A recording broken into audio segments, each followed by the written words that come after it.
present a hot show. We're going to talk about Abraham, Honest Abe, and the Liber Code. I brought the Liber Code up on my website. Let me get, here we go. Yep, let me get a little of this information up. Okay, the date is January 17th.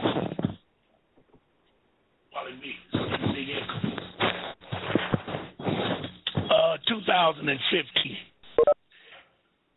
2015. With 4 o'clock in Detroit.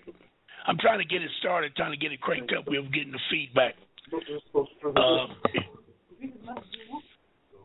The engineer, is the feedback? No, it's gone. Good enough. All right. All right. I know everybody knows that we are some amateurs putting together our program, all of our mechanical problems and stuff. We're working, trying to learn as we go along. We don't have the finances to bring in a studio, a huge studio, and all of the good stuff. But I think we got enough equipment to get the message to you once we get rolling. And right now, we are rolling. Now, I want to make a couple of announcements. Ron March has a new website, and the website is called ronmarch.com. ronmarch.com. It's a top-of-the-line website. If you go and take a look at it, you can see that we put some good thought in it. It's a mastered operation. The gentleman that put it together did a wonderful job, and it brings on a lot of the areas and aspects and ideas and dreams that I, Ron March, want to present to the community. And at the same time, I'm sure that you will be delighted in searching my website and getting the good information. Now, one area that's very important is the area of ordering items from my website. Ordering items from my website. I have an account set up with Amazon, and I'm going to announce today 2 books. 2 books that you need to get and go through my website, of course, and order the books. Their books are paperbacks. They're relatively cheap, and it would be to the benefit of everyone to try and stay with me as I do some of my presentations. I get asked 1,000 times, Ron, what kind of books can I read to catch up with you? What kind of books should I be looking for that has that type of information? Well, in my journey, and remember now, I'm 73 years old and I've been at this all my life. In my journey, a couple of things has happened. Number one, I have bought, owned, looked at, and read a lot of books. Number two, I have completely discussed my findings with individuals in the communities that are up on it and know more than I do. Number three, when I get information, my mind tells me that I have a book on it or I've read a book about it. So I immediately go and search to get it. But the last but not least, your mind is a computer. As they say, the mind is a terrible thing to waste. The mind is a computer. And as you think about situations, read and search particular situations, too much noise, man. Really, your mind will click. Let's hold on a minute. Get back to this. Too much back fear. How you gonna do it? It's too much. Thank God can't stay on target. Okay, the mind is a terrible thing to waste. And so what I'm saying to you is the mind will automatically will automatically kick and tell you certain things, but you got to be quiet and listen, because it's going to give you the answers to what you're looking for. Now, today's program came to me in a very strange way, because I've been doing some research in the area of the 13th Amendment. And in so doing, I ran up on some information about the 3 badges. I mention that often, the 3 badges. I don't know how that came to be of prominence, but 3 badges was used after Lincoln was assassinated. And the 3 badges speak on proclamation, emancipation, and compensation. I'll say it again. The 3 badges: emancipation, proclamation, and compensation. Now, emancipation is to free one from bondage. Proclamation is only announcement to do so. Compensation brings on all of the items, ingredients, success stories that one would need if he was in bondage and had to be announced that he was free. Which means, number 3 means that you need to go and see a psychiatrist anytime you are put in slavery for any period of time. May it be physical slavery, mental slavery, spiritual slavery. And once you realize that you are free of this bondage, you need help. You cannot go into society among persons that did not experience what you experienced. You can't do it. It won't work. You can fool yourself and talk about it. You can go to their schools and become more of a slave, which that's one of our major alternatives. Because you look at the black race in the United States, you have to say the more education one has, the more ignorant he is of the causes of freedom. Why? Because he thinks he's free. That's the problem. He thinks he's free. Elijah Muhammad said it best. Give me a high school dropout. Give me a person that just got out of prison. Give me a child that has not experienced the white racist supremacy. So once you do that, you can work with an individual and make it be right. Okay? So what I'm really saying to you is all of this knowledge, quote unquote, history, quote unquote, understanding that not only do I have, a lot of the heavyweights you listen to have, it didn't come overnight. And we got to also remember that everything that shines is not gold. What does that mean? That means that when you hear these things and they sound good, and you get a feeling of, what can I say? You get a feeling that they're doing something with you, doing something for you. And the bottom line is they have a private agenda. What I was dealing with, what I was saying about is the mind. We are in the more I study, the worse our predicament becomes, or the more we have to be astute as to who we are, where we are, which way we're going.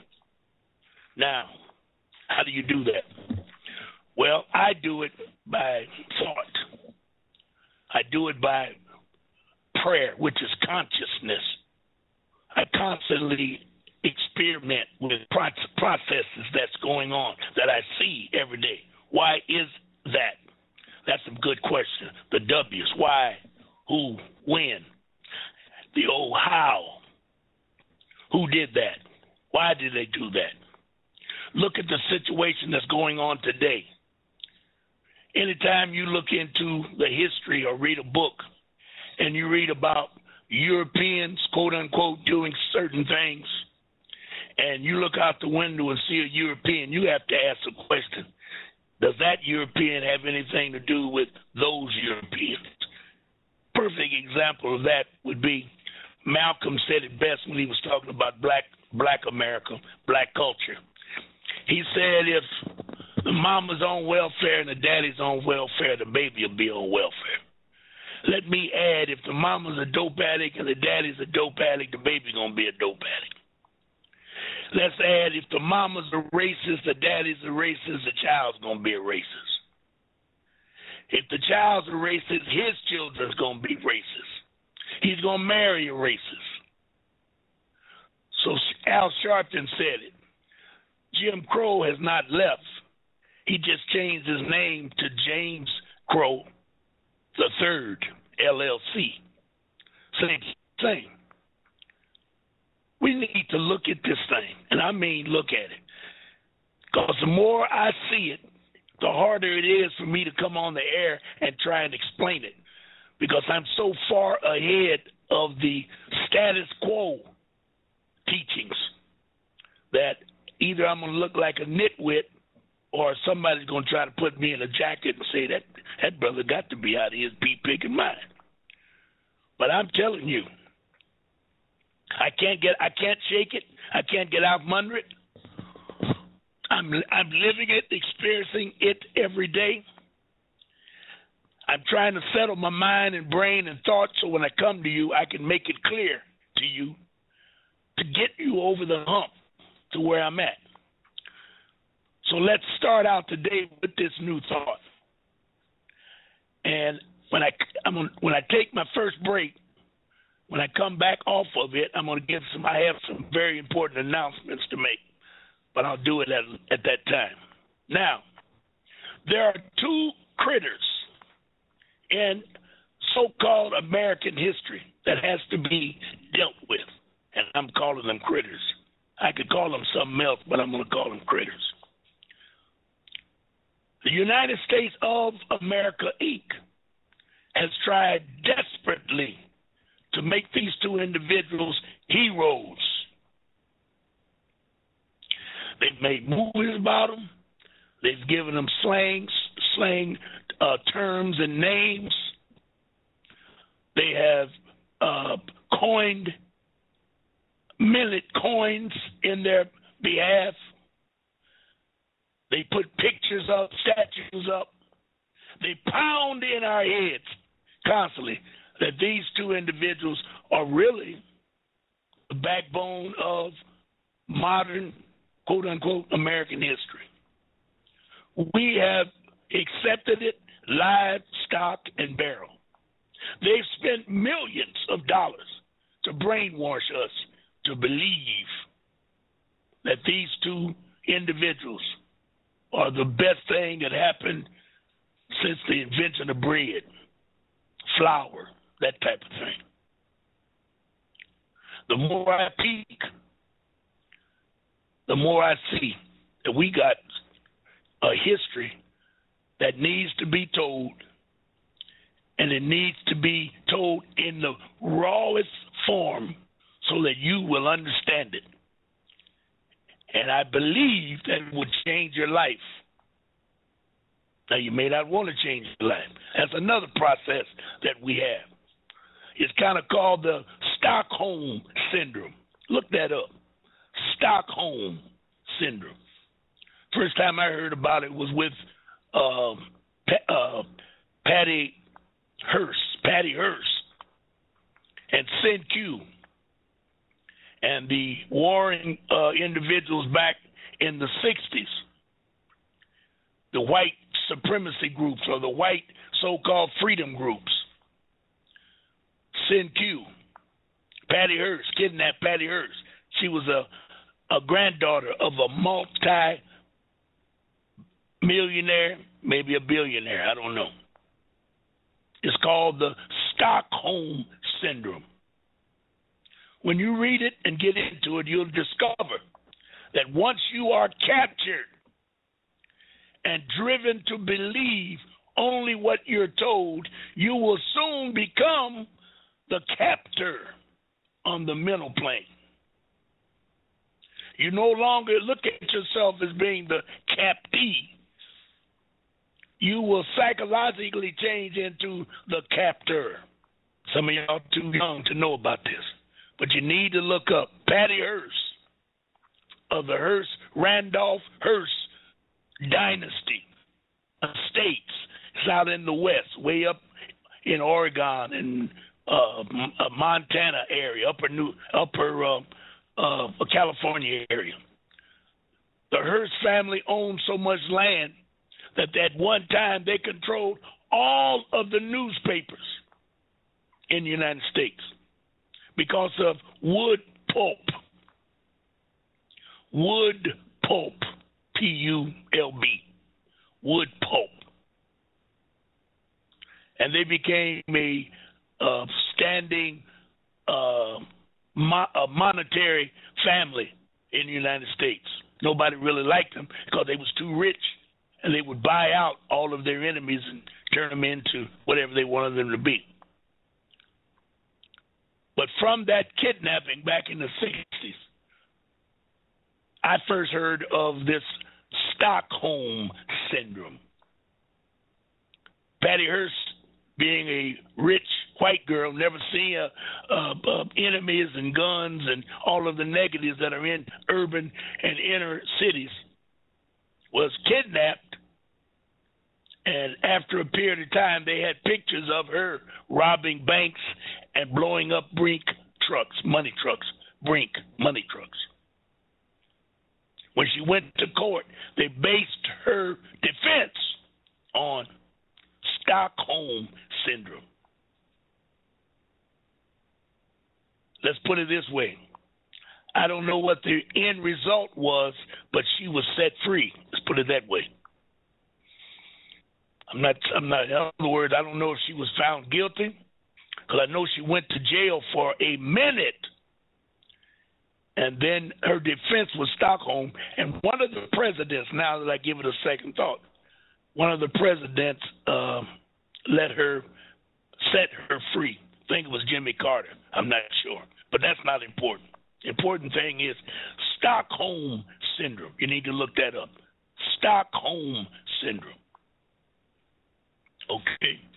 If my engineer is doing his work diligently, he told me I'm going to share my desktop, and he'll probably look up Stockholm syndrome and blow it out. Okay? Now, Lincoln was one of these individuals that gets the highest praise in America. Lincoln, Stankin Abraham Lincoln. The other individual was another European peck by the name of Armstrong Custer, General Armstrong Custer. They would give these individuals a free pass on any book that's ever been written. There's got to be a reason for that. I know Custer was a dog. I went down in Monroe, Michigan, and looked at some of his works down there. I believe he married a lady that turned out to be a lesbian. He had some faggy syndromes of his own, and all of that came from the fact that he was a ruthless murderer and killer. And they have a very difficult time displaying him on film because of his record. So they have to be very, very careful. The best thing that happened to him was the battle with Chief Crazy Horse and the heavyweight Sitting Bull at Little Bighorn. And then they even say that the Indians took advantage of his ass. The Indians took advantage of him and massacred the 7th Cavalry. Then they had the audacity to honor the 7th Cav by, there's still a 7th Cavalry today. I think it's an armor tank division called the 7th Cavalry. We are in hell. We are in hell. We're taught this trash. Under the Stockholm Syndrome, we begin to believe this trash. And then as the last phase, we become the trash. It's devastating. You need to hear it. You need to hear it. You need to knock on the doors right now. Call up your mammy, your pappy, your cousins, your sisters, your brothers. Tell them to tune in to Ron March Show. We're going to lay it all out today. We're going to put it all on the table. We've been living in a lie, and we are stirring it up with religion, religious doctrine. It's not religion. We're getting sprinkled with Christianity and thought mindset, and then they feed us all of these lies. The two individuals that should be wiped out of the books of American history, if they were sincere, would be Abraham Lincoln and Armstrong Custer. I think it's S. General Armstrong S. Custer, whatever his punk's name is, I don't give a damn. Born down in Monroe, Michigan, about 60 miles from Detroit, 40 miles from Detroit, something like that. We never look at it because they brainwashed us so good, so well, that we never give it a second thought. You're sitting there now trying to figure out, why would Ron say something like that? When Lincoln freed the slaves, Crazy Heart saved settlements by wiping out renegade Indians. All of the accolades that the Peckerwood put on you in his books. I love to call it European psychology they put on us. When I was young, I was the biggest, no, I can't say it. I played cowboy and Indians, but I always wanted to be the Indian. I never wanted to be the guy with the white hat and the two guns and all of that. Let me be the Indian to sneak up on him and tear his ass up. That's what I wanted to be when I was real, far back as I can remember. That's what they did to young black males in the year 1940, 1950, up to 1955. You played cowboy and Indians. You rode stick horses. You got two guns for Christmas. All of the movies on TV was Roy Rogers, Gene Autry, Hopalong Cassidy, Alan Rocky Lane, Whip, what was that punk's name? Whip Wilson. I think it was Wilson. No, that's Flip Wilson. Lash LaRue, he had the whip. That's what I was trying to think of. Lash LaRue. Y'all probably ain't never heard of them idiots. Gene Autry. I used to know what the horses. Long Ranger, Tonto. I thought Tonto was the coolest thing in the making. There was another Indian show called Arrow. Straight Arrow. It's called Straight Arrow. Oh, they fed all that to us. Comic books. All in the markets. All in the Christmas advertisements. All of that stuff. We grew up in that madness. I don't know if that was worse than what y'all growing up in today. But they had to make sure. Then they had to come up with a program to make sure no one lived over 60 years old. You was old. When I was coming up, if you was 55 and 60, you was a senior citizen. Yeah, baby. Then you had the mindset to even want to go out in the pasture once you're retired at 60. You want to go out and rest and don't do nothing. I made it. And sit there and wait to die. Who ever heard of such shit? Well, we got them two enemies. And today we're going to expose them two enemies. And I'm going to ask you to do some research on them two enemies. And then I'm going to invite you to come to Truth's bookstore in Northland Mall. February the 7th, I was given the honor of being the first presentation, first lecture in that so-called nigger month, Negro History Month. And I want to give a new alternative, a different alternative, or a just alternative to Negro history. You're going to get the gist of it today. So we're talking about two of the biggest enemies to humanity, Custer and Lincoln. Their record speaks for themselves. No one in the history, even Hitler, no one in the history of the earth has done more damage to humanity than them two punks. 6 million Jews had nothing to do, nowhere near Abraham Lincoln's tragedies that he put on the American people. Lincoln set up rules, regulations, and laws for extermination, and Custer carried them out. I read one book, or read one article, that the generals under Lincoln, Sherman and Sheridan, was so pissed off with Custer, they gave him a special assignment, and that was to go northwest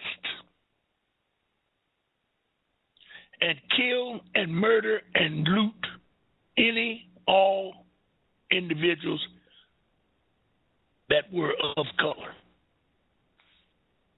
I could probably add that was not a Christian, but I'm not even going to go there.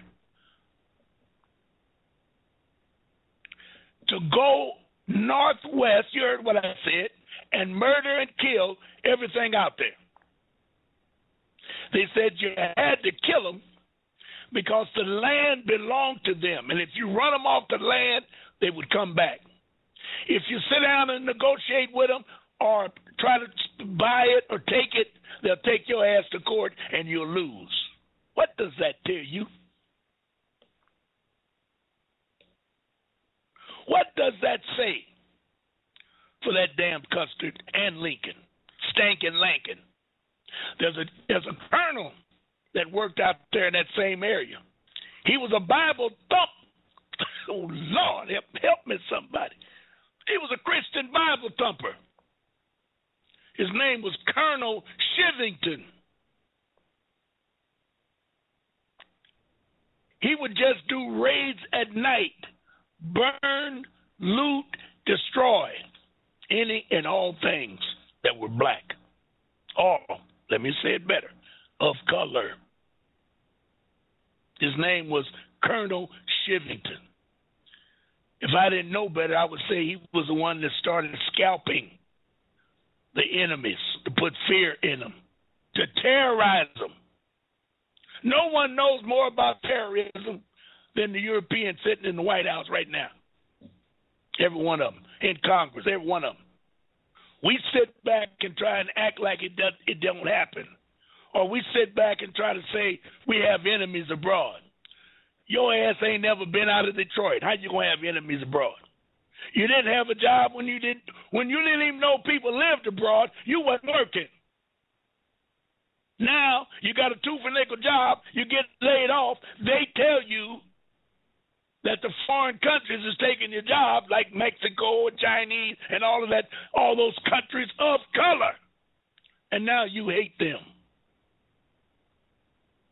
Help me, somebody. We don't even think. We just act. They feed us the trash, and then we act.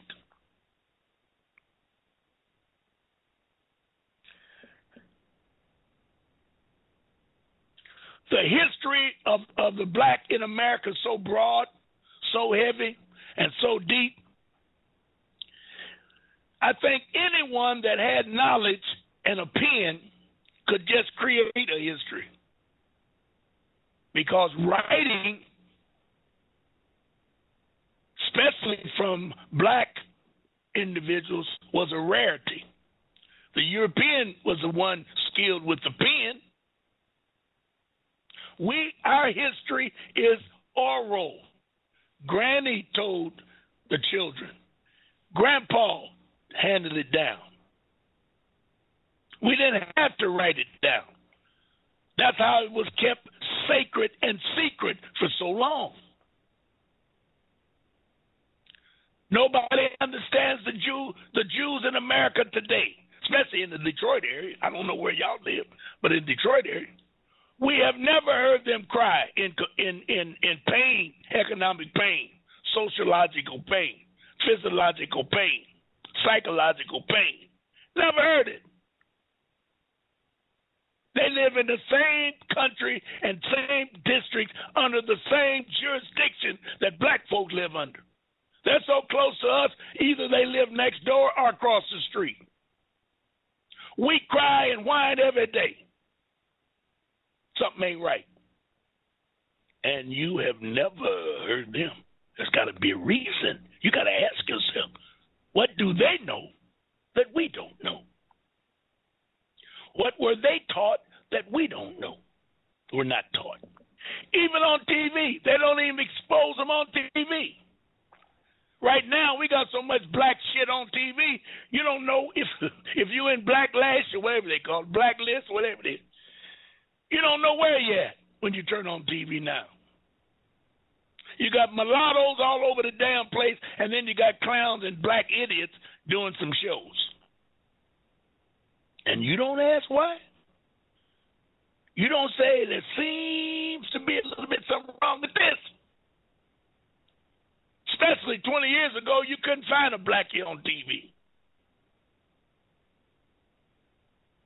And I've always said, all your newscasters, black males, they don't have a mustache.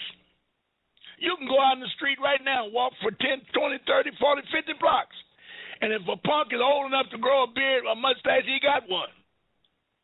But all of a sudden, when he gets one of them European jobs, his mustache is gone. What the hell is that about? And you don't ask why? Out of all the presidents that have done so much, quote unquote, even Washington, they built him up to be such a founder of the country. He don't get the accolade that Lincoln gets.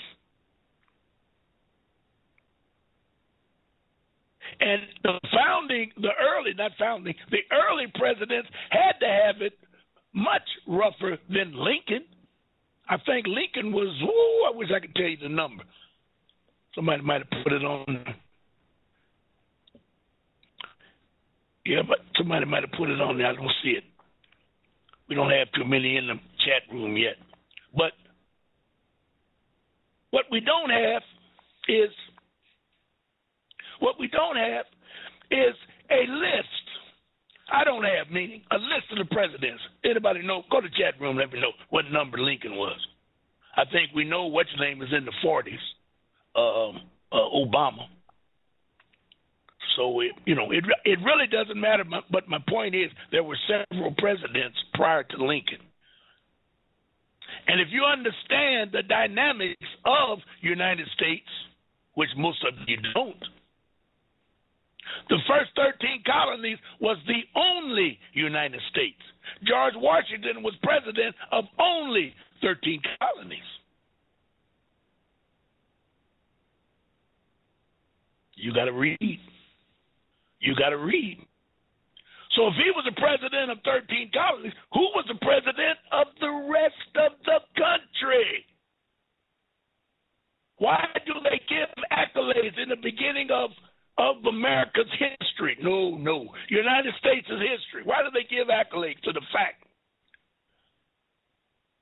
that Arabs, quote unquote, Moors, quote unquote, I'm using their terms, were into the founding of the United States?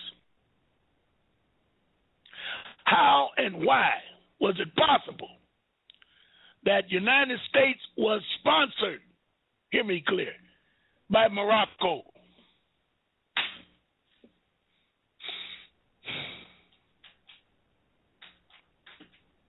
Why? You got to ask these questions if you're going to wake up. You can't dance around them. In order to know where you are or where you're going, you got to know where you've been. So I'm asking the question. If George Washington was the first president of the United States of America, they always had that. Who was the first president of America?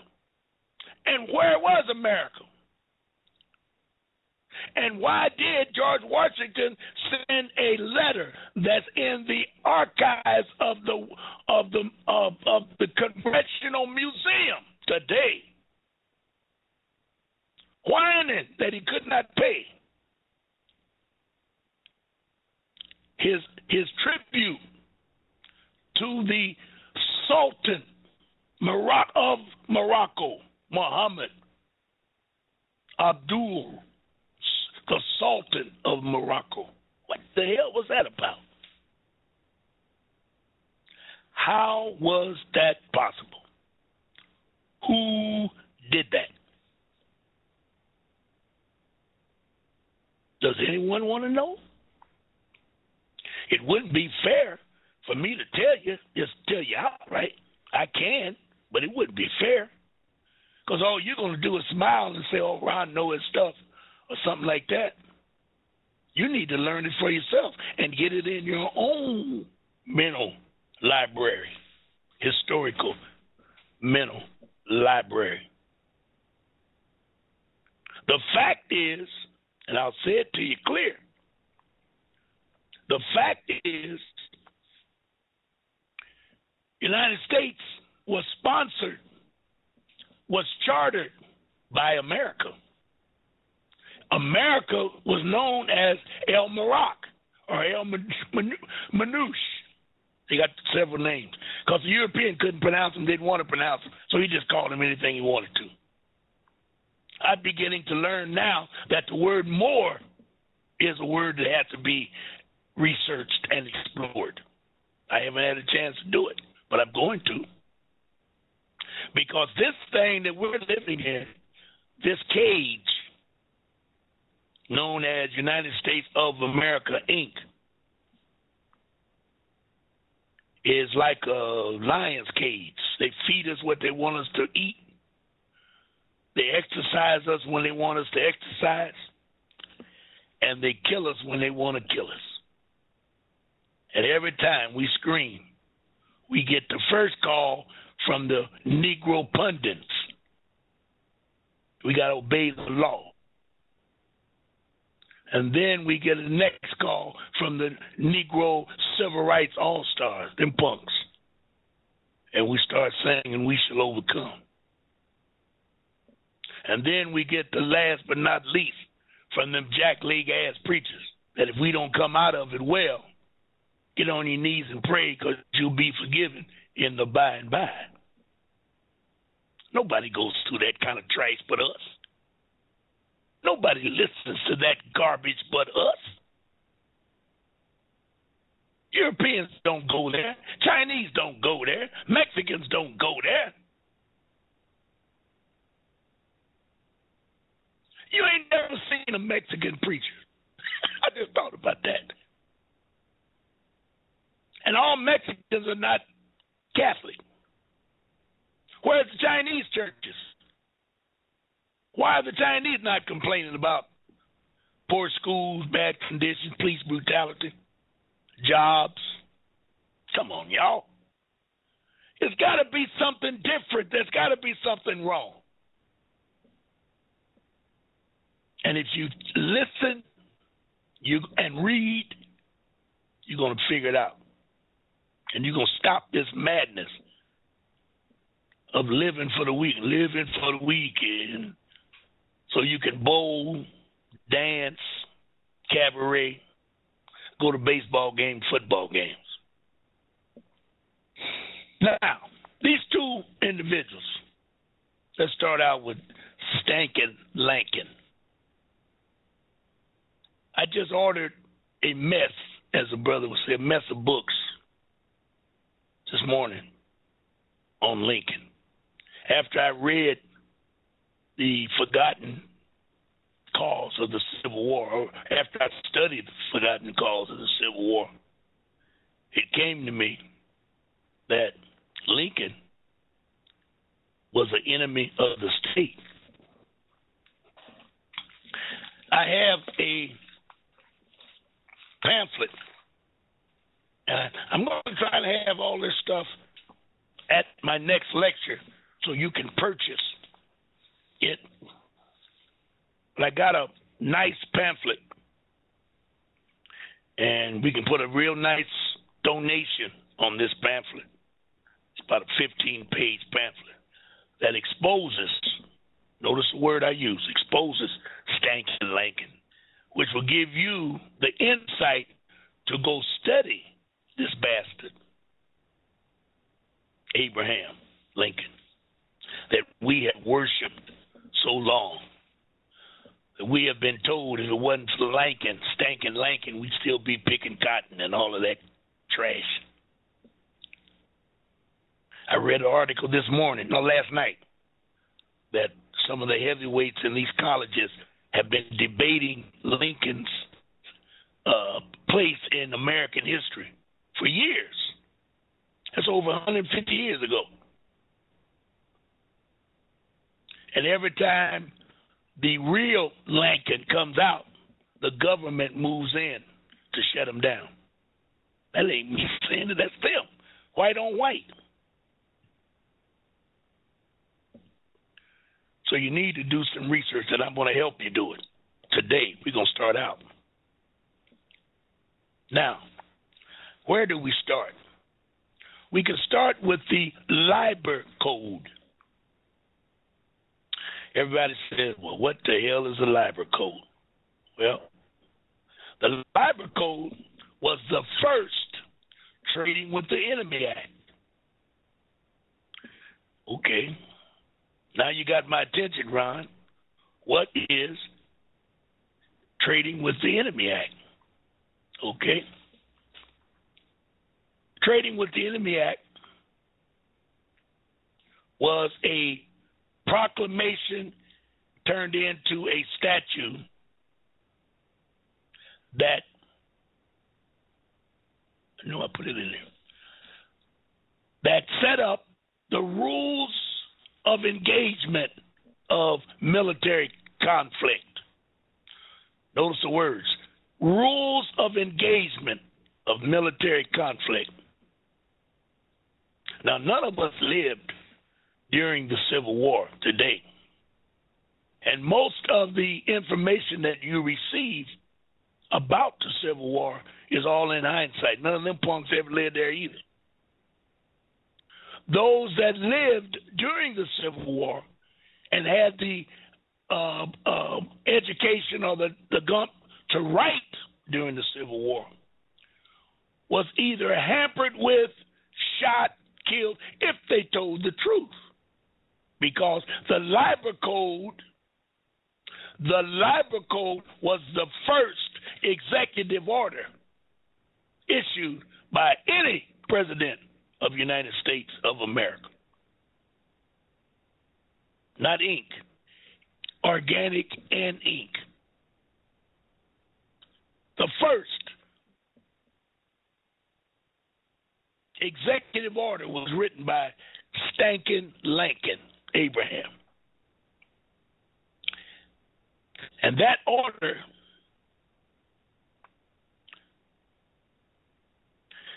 was April the 7th, 2014, was the 150th anniversary of the Liber Code.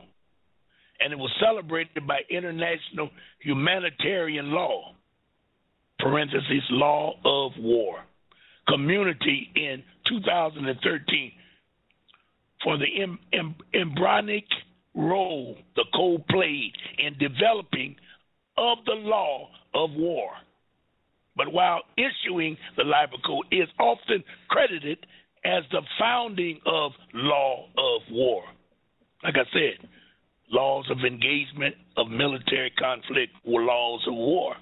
In fact, Liber Code is more correctly to be seen as martial law regulations governing all of non-Confederate states. Non-Confederate states. See, Stankin Lincoln could not pass any laws for the southern states, Confederate, because he was not the president of the Confederacy. He was the president of the northern states. And I remember the name of the, it won't come to me. But see, I have a problem. When I start running, my brain be running so fast, it kicks out stuff that I didn't think of when I was researching. So I can't remember the name of the president of the Southern Union, or better yet, the president of the Southern Confederacy. Stankin Lincoln was only president of the northern states. Okay? Now, when you research that, you got to remember how to research and what you're looking for and what you're looking at. Meaning, at that time, United States was only several states, probably 20. I'll give them 20. None of the southern states. And I don't mean the 13 colonies. I'm talking about southern states, Mississippi, Alabama, Georgia, those types of states. None of the western states, California, Nevada, all of that. We're talking about basically Midwest. Stankin Lincoln was president of the Midwest, but they were in the process, because I told you once they got the charter from the Moors in 1789, known as, I call it the charter, known as the contract or constitution, they immediately went into mode invasion. That's where the lie comes in, or the story comes in about chopping down the cherry tree. Because the Moors' flag had a symbol, or was the symbol of a cherry tree. Washington swore he would not chop it down, but every act that was made from the 13th colonies attacked the flag or the Moorish people. We can talk about that a little bit later. The Liber Code is more correctly to be seen as martial law, regulation governing all of the non-Confederate states, the northern states during the latter half of the Civil War. While it put into the form of military order previously existing humanitarian customary law of war principles that was not its primary purpose. So what happened when he came up with the Liber Code, he made it look like he was putting it on the southern states, but in fact, he only controlled the northern states. And the Liber Code itself had so much military articles in it, about 80-something, 90-something. They only talked about war. Persons in Utah, persons in Montana, persons in Wisconsin, that type of thing. They had no idea what was going on in Missouri, Mason-Dixie line. They didn't know what the hell was going on because they wasn't a part of it. Stankin Lincoln, through the process of acquiescence, they hurriedly passed a law in 1868 that said everyone on the northern planet or the northern continent or the North America were citizens of United States. That's still in effect today. You are a citizen of United States. I talked to a Moor the other day, come telling me, oh, no, that don't pertain to me. I said, oh, shit. Can you prove it? No. Well, I'm not going to let this. No. You're going to take your ass going to jail like everybody else. You're going to get slapped by police officers like everybody else because you have not declared yourself in any type of lawful manner that you are not a part of their BS. After a couple of minutes, a couple of thoughts, person said, you know, you're right, Ron. And I said, that's what it's got to be about. We got to get to the truth of this matter and quit living on these lies, pretenses, and make-believe bullcrap that we're being fed by agents or non-agents. It doesn't matter. An idiot is an idiot. Now, the best agent in the world that could ever be sent against you, I can tell you an agent that can come against you, and you will never know he's an agent. You may call him, you may marry that punk. I'll say it again so you know what I just said. I can give you an example right now where you could marry, fall in love, have children, be friends with an agent of the government that's totally against your well-being, and you'll never know it. Because there are certain agents that are so good at being agents that you can't tell they're agents. And guess who those persons are? Those are idiots that are agents and don't know they are agents. They're everywhere. They're everywhere. Everywhere. You see them every day on your job. They love to be in a certain place every morning when the boss comes in so they can step out and say, good morning, boss. Oh, hey, Harry, how's the wife? Oh, good, boss. That's an idiot. And he will snitch. He will tell it because the boss will give him a call or come down on the line and see. What about Ron March in that new Cadillac? Boss, I think he's doing drugs. You'll see it every day. Don't start laughing like it's funny. It ain't funny.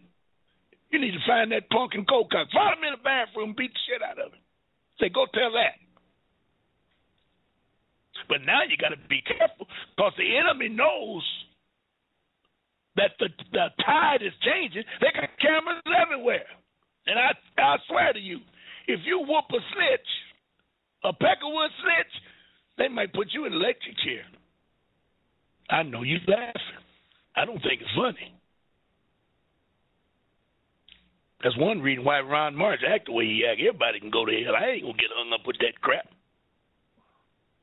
But they're everywhere. So, Lincoln only did what his constituents told him to do. Lincoln's only concern was to maintain the North, and when he saw the opportunity, he could unite the North and the South and become president of the United States as a whole. He did some things that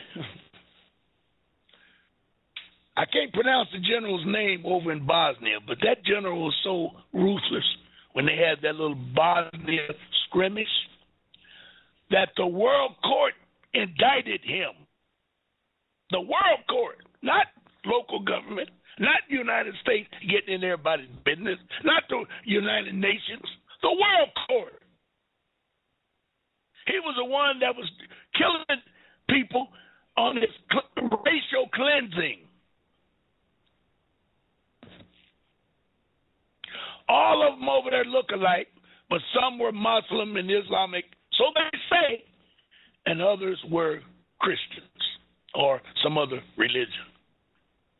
I even question that because I can't see them killing one of their own. This cat went underground after the war because this was during the same time that the black dude got killed in an airplane crash. His name was Ron. He was the Secretary of Commerce or Agriculture. What's that brother's name? Can't think of it. He was with Jimmy Carter. And his plane all of a sudden fell out of the sky. I don't know why he was over there as a Secretary of Agriculture. But they said he was there to set up a business, an international business for black America. That's the lie they told. They always have to put a spin on every incident because the country itself, and I'm going to prove that to you today, the country itself was founded on white supremacy. White supremacy. Lincoln was a part of it. White supremacy. Lincoln passed federal laws to support white supremacy. Once all of these laws were put in place, that was when they finally incorporated United States of America. They created a constitution of the people. So it was a Constitution of the United States of America. They founded it in 1871. And that date coincides with the organic Constitution when we gave them permission, or better yet, that clause gives permission to set up a district to govern North America. The Europeans slid in there and took it. And they did it, brace yourself. I know this might make you angry, but I got to do it. I'm like a broken refrigerator. I can't keep nothing. He did it under the guise and the support of Moors. I like to say East Coast Moors, but it doesn't matter. Because they're all over now. So-called Moors are everywhere. I'm telling you, this thing is deep. You don't have to know it all. You just need to start studying it. A couple of things going to happen. Since thoughts are things, knowledge will start coming to you. The Creator said if you take one step toward Him, He'll take two, maybe three toward you. So you're going to create a zone, a no-fly zone around you as you search for knowledge. Where do you search for knowledge? In yourself. All of this is in here. And here. It's the knowledge of self. That's what you got to deal with. We don't do that. We don't ask ourselves those questions. We're like a machine. They oil us up, put us out there. My wife asked me the other day, why you get so upset when you look at them football games? I said, Lord, I know I got to stop this madness. She's right. It's by design. It's a violent sport. It's a quote-unquote man sport. I remember Steve Coakley said they give you football and televise it because it takes all of the firepower out of you. So by Monday when you go to work, you won't slap your boss, that European boss you got. You won't be so angry. Plus you'll be so exhausted from the losses of the weekend that you won't even think about studying for self. She's right. I try to stay away from it, but I'm trapped. Or better yet, I haven't conditioned myself to stop looking at that stuff. So we all are guilty. We all are studying. And no one of us is better than all of us because we all got a project. We all got a purpose. We all got a role to play. Now, there was a black Indian, quote-unquote, Moor, and I'm using that term loosely, that lived out west in the Idaho and Dakota areas. His name was Chief Black Kettle. Now, they wouldn't have called him Black Kettle if he was not a black Kettle. You can look this up. His name was Chief Black Kettle. Chief Black Kettle was so powerful that he had organized a confederacy of a multitude of tribes, and he was the kingpin of all of these tribes. Living in that area and terrain, the young men and the older men had projects where they would search for food in late fall. I'm just giving it to you loose. And so they could live through the winters.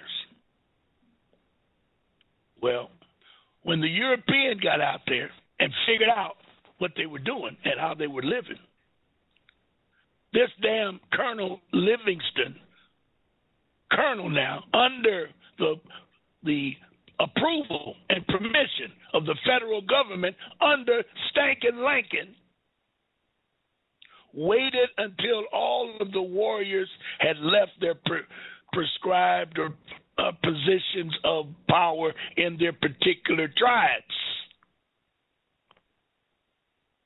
and led a bunch of drunken peckerwoods into the camps, murdered, slaughtered, and killed every living soul that they could get to. Senior citizens, women, and children, dogs, cats, whatever crops they had, whatever food they had, they destroyed everything. Look it up. Don't sit there and say, Ron, where you get that from? The chief's name was Black Kettle. Black Kettle was so patriotic and so into being an American and or a Moor and or a patriot that on his teepee, on his long house, he had an American flag. I have never seen it, and I'd like to do some research on that. Just that small thing about having a flag. Was it the cherry tree, number one? Why did they call him Black Kettle, number two? Why have we not heard of his confederation? We heard about the Powhatan Confederation. We heard about the Iroquois Confederation. We were told how intelligent the Iroquois Confederation was because the United States of America adopted the Constitution of the Iroquois Confederation and made it into the United States of America.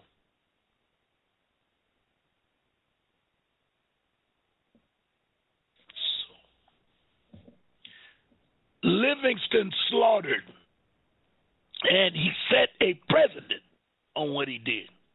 Because in that area, you'll read that Ouachita was out there also. Now, the European would change the name, drop the W. They do everything they can to throw you off. But there's an area in that region known as the Ouachita National Forest. It's so huge, it's in 5 states. You dig it? It's in 5 states. But this flag on Black Kettle's home, docile, they turned around and wiped out all of them. When the men came back and saw and heard and knew what was going on, they immediately organized and lured the 7th Cavalry, Custer and bunch, into that so-called Little Bighorn and wiped their ass out.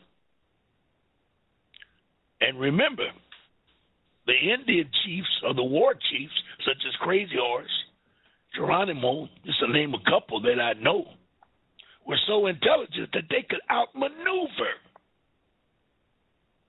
so-called generals in the cavalry. They just wore their ass out. No ifs and buts. Just did a job on them.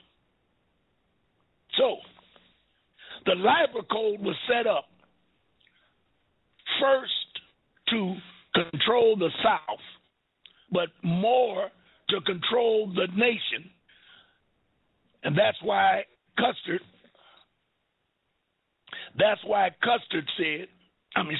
Lincoln said, if there was any way for him to save the nation without freeing the slaves, quote unquote, he would do that. And that's true. Because his problem was white slaves, not black. Now, if you want a good example of Lincoln's political problem, look at that Peckerwood down in Ferguson, who was the prosecutor. That's a perfect example of Stankin' Lincoln. How was that a perfect example? Number one, his wife was a police officer. His daddy was a police officer. All of his brothers were police officers. He lived in an exclusive white, racist neighborhood. He was voted in office or selected in office by his white constituents. One of his white constituents ran off the plantation by killing that young black boy. And you had the audacity to think that he was going to indict the white police officer? One major problem that all white folks have, all white folks, historically this has been their problem. They must have a job. Ku Klux Klan, race riots, strikes, all based on employment. We create jobs. We can make a job, so-called job. We can unite and barter between ourselves and work for each other. That's where it's been. Because our employment history has been very minute at best. But a European will kill for a job. A lot of these stories you see on TV are based on psychological madness by Europeans doing certain things, such as murdering and looting people because of jobs. 9/11 was set up was done because of jobs. Yep. All right, listen, we're going to take a break. It's 6:15. We'll probably stay about 20 after 6. So maybe 6:15 because we got a late start. But we're going to take a quick break. And I see we got some phone calls. And I was trying to get it squared away. But before we do the Liber Code, because it came after the 13th Amendment, I believe. No, Liber Code came first, time-wise. And then the 13th Amendment came. But 13th Amendment is important because the 13th Amendment was used to kind of sell the Liber Code. And the only thing that's important, not the only thing, but the most important thing about the three badges, quote unquote, the 13th Amendment, is the compensation part of the 13th Amendment. And that part created the Negro preacher as we know it. The Negro preacher. Now, it's ironic that all of our history tells us that any black that they would bring up, he was always a pastor or reverend. They used to put reverend behind his name. Reverend Nat Turner, Reverend couple more of them. They all reverends. And then when you get into so-called modern civil rights era, they come up with Martin Luther King and all the reverends. So all of the improvements in our race was organized and established by the government through Negro preachers. But notice today that none of that has benefited or advanced us in our rights, our human rights. We're living worse today than we did at the height of the Negro, better yet, the Civil Rights era. And surely we live in as bad as the Jim Crow era, because they're still killing us at a rapid pace, at a highly accumulated rate, and with no justice. Now we're at the core of the police departments across the country shooting black youth at will. And then after they shoot and kill, they create a reason for what they did. You got to look at this stuff the way it is and quit acting like, everything's hunky-dory, or hanging around them damn Christians that keep telling you you're going to get something in the by and by. If I can't have it now, I don't want it damn by and by. I don't want it, don't need it. If I can't perform my godly rights while I'm on earth, I don't need it in the by and by. You can have everything you got for me. I want to do God's work or my Creator's work while I'm on this side of the dirt, not that side or the underside. But everybody has a job in this racist, white supremacist government known as United States of America, Inc. Everyone has a role, and they're being dictated to by a selected few at the top who has an agenda to make sure that the government stays intact. And since it was founded on racist white supremacy, it has to maintain white supremacy. So, real quickly, let's take a look at the Liber Code. Now, the Liber Code, the date of the Liber Code was April the 24th, 1863. And it's known as the General Orders number 100. And probably 100, no, I started to say because of 100 articles, but there's 157 articles in several sections, and those sections are, real quick, it should be numbered 1, 2, 3, 4, 5, 6, 7, 8, 9, 10. There it is over here. I said it should be numbered. They are numbered. The 157 articles are compiled in 10 sections.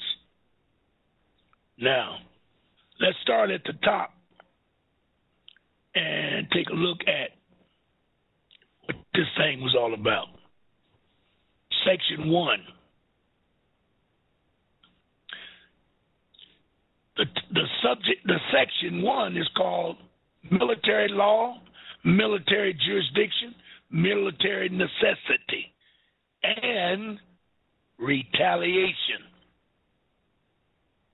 Now, that in itself is enough to make you wonder.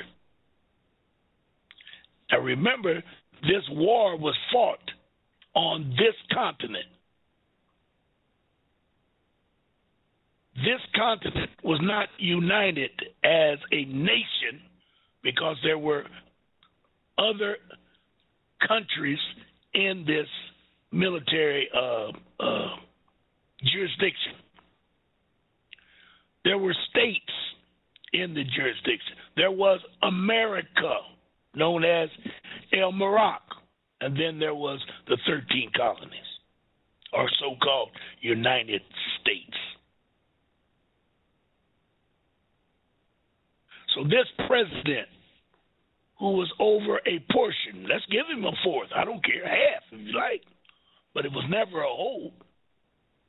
He set up a set of rules, regulations, and laws, and retaliation.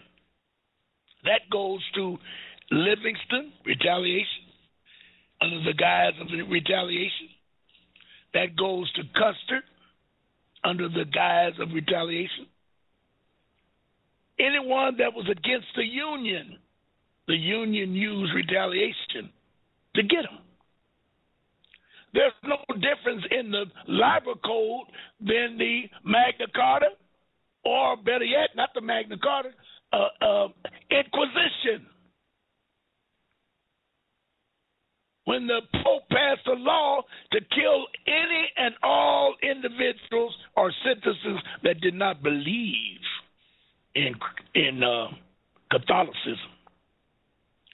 It was called I want to say Black Code, but it was called Discovery. Something of Discovery. I can't remember it, but it was called Discovery. And that was used by the Portuguese, the Spaniards, and a lot of nations to wipe out thousands and thousands and thousands of people who were living in a whole different world that had nothing to do with, didn't want any part of, and hope they never see them again. Them damn Europeans. But don't forget, they were given permission by the landowners at the time, such as the Moroccan government of the Sultan gave them permission to be on this land. That's where that 1871 District of Columbia came from.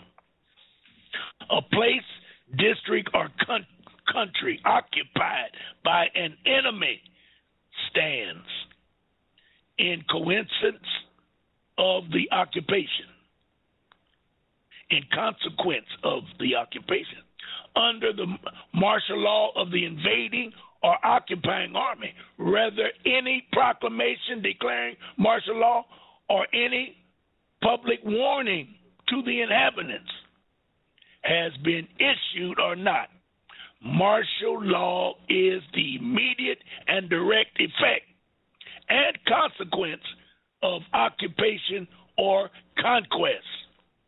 The presence of a hostile army proclaims its martial law.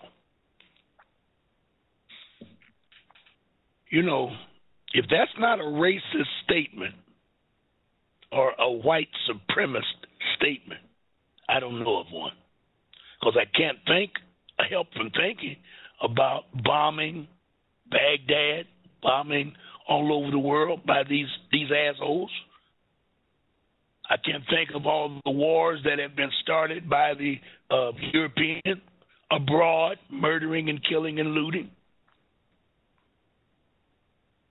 And then they say they're going to declare martial law as they do this, which gives them a right or a permission. If you are hostile towards me, why are you there? What was the problem of the Civil War for there to be a war? All of the states as you know them today were not states of the Union. It started with 13 states in 1787, 89. There were 13 states. Less than 100 years later, they were having war because I don't know why. I'm asking you. Now, they taught us. They didn't tell us. I don't know why they started it. They would never say it was because of slavery. And if they did, you didn't know what a slave was anyway. What do you mean, Ron? You didn't know what a slave was? Well, if I ask you, what is a slave? What are you going to say? The first thing that come out of your mouth is going to probably be some blackie picking cotton. That's normally what you have been taught. And my position to you is, no, it's not. It is not. Now, I'm back over to my radio blog. I see I have a caller. Let me see if I can get this caller in. That's my good brother out of Missouri. Caller 314, last four numbers 0440. Do you have a question or comment? Just like yes, this. sir. I have a comment. Peace and love to the family out there. Peace and love. All right, go ahead, brother. All right, I just want to add, and I'm glad that you are expounding on this and breaking it down so we can put these pieces of the puzzle together. And ultimately, like you said, man, it's dealing with ourselves, because we can talk about all this history, because all the history is going to lead us back to ourselves and what we need to do or be active on in the first place, because it's repeating itself. So in that, yes, people like the parents of Mike Brown, the parents of Trayvon Martin, the family, the people around here, we blame all these degrees of what the European or Europa's peons are doing. And, yes, they have their level of what they're doing. They're false and blame. But for this whole conquest mechanism to run, we have to participate in that. And by the laws of the land, the principles, the 7 principles, and all that, it has no discretion on who don't know and who do know. So if you fall, you fall. Okay. You get wet, you get wet. Yes.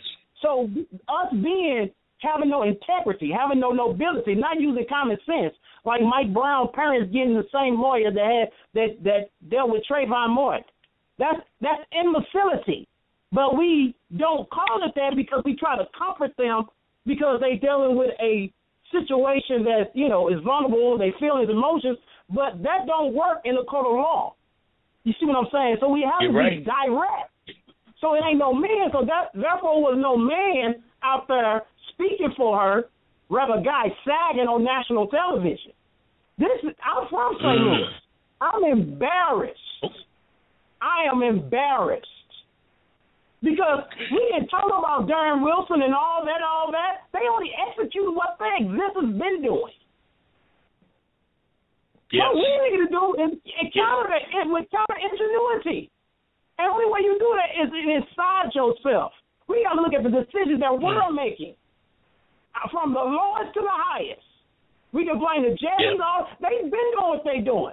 But what about what we're doing, the decisions that we're making? We keep going to these people. We keep supporting Michael Jordans that don't support us. We keep giving them glorification. We are making them move back on us and come back on us. You're totally correct, brother.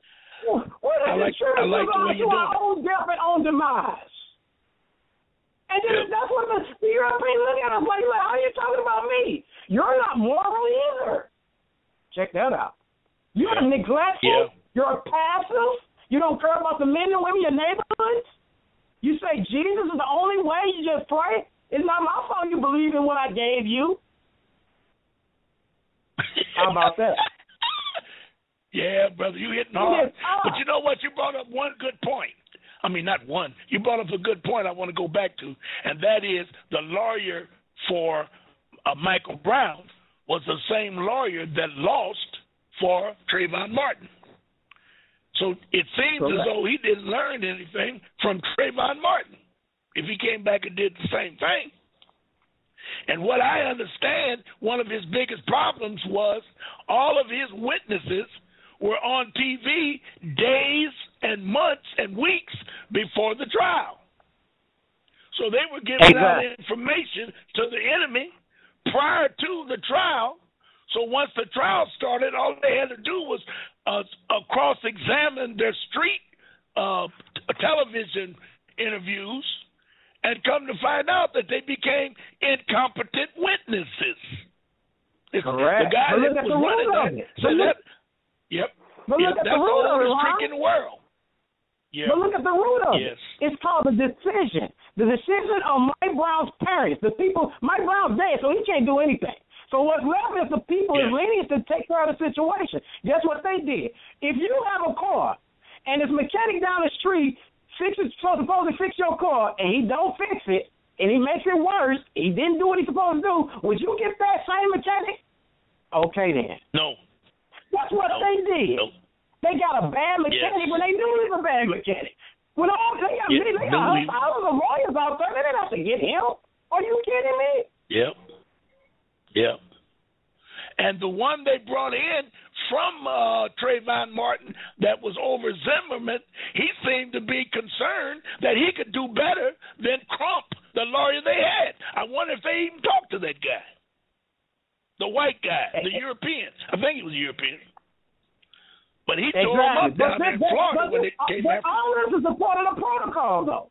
But all those guys in the positions, the pawns that in protocol, they are there. They are the next. They are the gatekeepers to catch you when you are vulnerable, because they know the people don't have the knowledge, and they come in and act like they care when they know the system never haven't proven anything. Put it like this. All these people playing with themselves. Check this out, Ron. Nobody on the face of this planet has ever seen us have any justice in this system that are police harassing, killing us. Never, ever, ever. So why do we think it's going to happen now or any other time? Right. That's redundancy. Yeah. Keep doing the same thing over and over and expect a different result. That's an idiot. All right, brother. I appreciate your call. I got a couple more. I appreciate you. Stay with me. All right. Yes, caller on 843-4853. Last one. You have a question? I appreciate your show. I just wanted to say one thing, brother. Yes, sir. Can you hear me? Yes, I can hear you. Go ahead. Yep. All right. It's the same thing as history repeating itself. Mike Tyson had a lawyer, and all the so-called African American successful people in the media basically had the same lawyer. If O.J. Simpson didn't fire that same lawyer that got Mike Tyson convicted, O.J. would have got castrated and convicted also. You remember that? The same guy that told Mike Tyson to be guilty? So that's the same thing. That's the same thing with these young brothers that the brother just brought up. They got the same lawyer. You know, once an individual loses, let me find out where. Let me find out where you are. Are you saying this because it's by design that they're forced into those decisions, or are you saying it because you believe they had to go to those decisions? No, out of ignorance. Gotcha. Okay, I got you. I understand. Yeah, and all right, go ahead. Go ahead. Just like you're saying, the family's not acknowledging who's the agent and who's not. Anytime you hire a lawyer, you're basically hiring an agent. You know. So you said it so well and eloquent. Yes, you're totally correct, brother. That lawyer is a crook from way back. And a lot of them don't know they crooks until they jump into a heavy case and the judge takes them in the back room and read them the riot act, and now it's all over. It's different when he come out. He's a different person.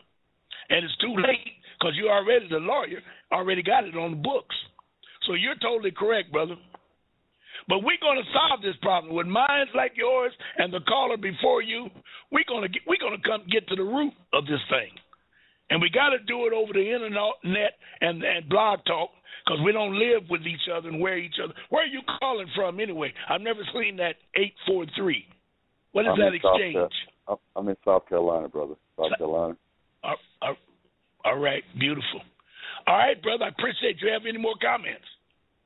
Nah, you just keep doing what you're doing, bro. Keep doing what you're doing. All right. I appreciate you. I thank you. Have a good day. Ashe. Blessing. All right. Wow, Ashe. Wow. That's deep. That's good, though. That's real good. Real good indeed. Okay. Let's leap back because I got all this stuff up. We're going to get back to that. Where you at? Oh, baby. I know you're here. There it is. We're going to get back to that Liber Code. Y'all got to look this thing up. And the reason you got to look it up because here is the foundation and formula of the earth. Now, I'm going to give it to you raw because I haven't even tried to, color it up and all that. I'm going to give it to you.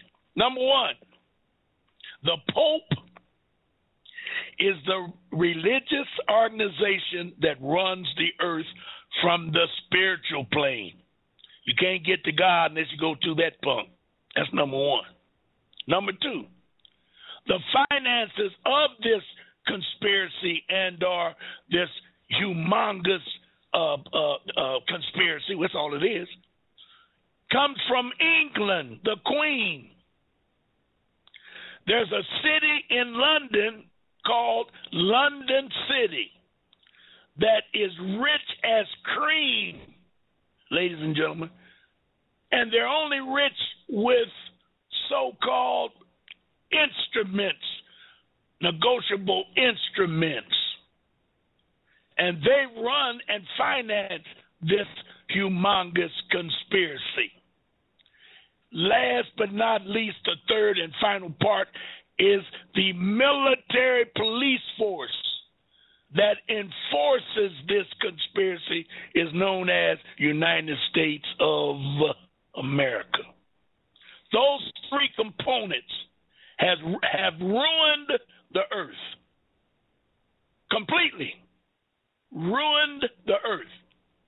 If you put all the population of those three components together, they would not even come close to 25% of the earth.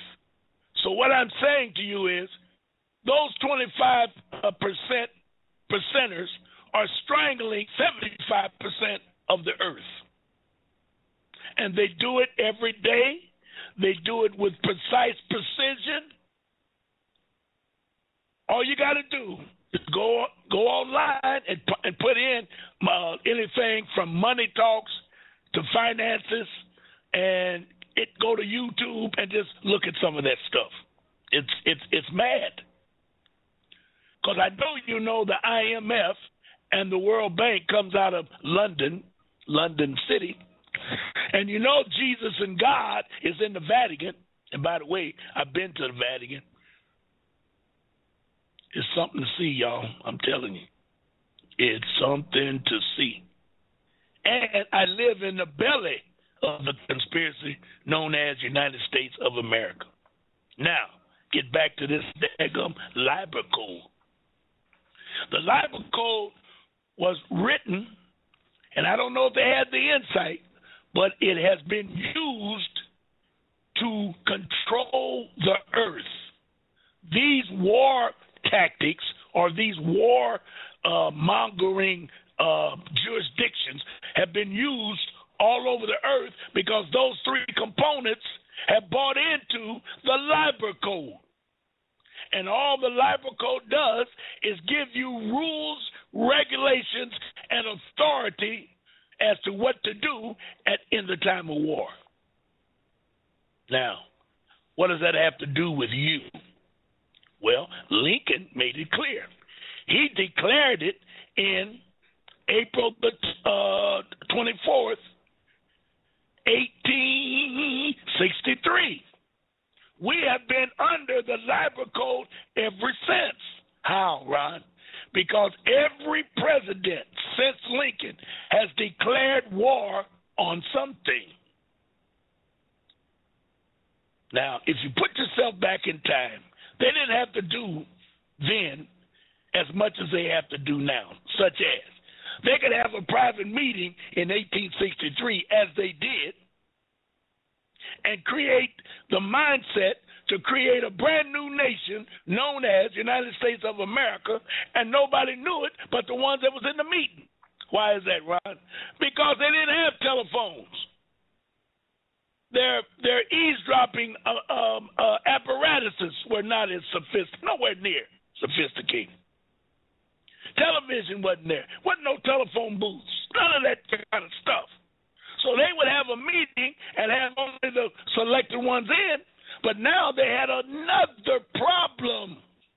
And I don't want to get off in it because I'm working on it going into my lecture of February the 7th, the first Saturday in February on the Negro history, and that is they had a problem because sometimes mulattoes would be in on some of those secret meetings.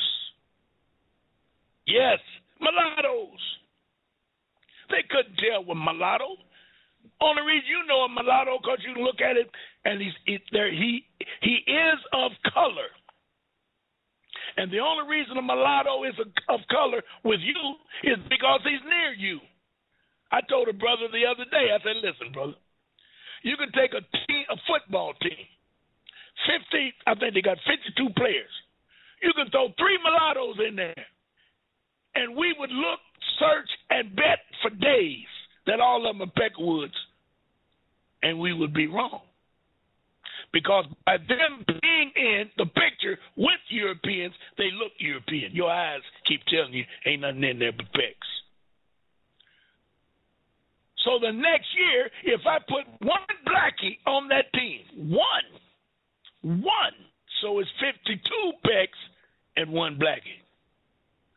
Now you're going to say there's 4 blackies there. There's 5 blackies there. That one. Now you're looking closer. You know you're right. Look at them big ears on that punk. Look at them lips on that nigga. That type of thing. So back in the day, that's why they had to set up the country on a racist platform, because they had to keep the mulattoes out. They knew you was coming. They could see your black ass. Yes. But that mulatto, if he was 50-50, we all know it. But what if he was 75-25? 75 European, 25 blackie. 90% European, 10% blackie. How would you know? And that was so precise and so devastating, they put laws up. That's when they came up with the so-called black codes. And, been on that long, 90 seconds. Wow. So if you're on my radio blog with the telephone, you can stay on, but I want to stay on at least to 10 after 6. So they're going to cut me off of my WebEx. I know what they're going to do. They're going to cut me off of one section and get on another section. However, here we go. So my point is they had a problem with mulattoes. Now, here we go. Lincoln knew this. The whites knew it. So when the North, the slavery became such a productive industry, and I'm going to call it slavery. One of these days we're going to talk about slavery as it was. But some of the slaves were moving and coming north. They was tired of being slaves. They was running off the plantation. Now, the South set up what was known as the Fugitive Act. I got to do a package on that. The Fugitive Act said that they had a right to come after you. When they catch you, they had a right to drag your butt back down to the plantation. Now, what were they doing? They were dragging whites down to the plantation. Why? Because they knew from either paperwork, family knowledge, or a picture of, or name of, that slave had black in him, and the mama was a slave, so the child has to be a slave. They don't care about the color. They didn't care about the color.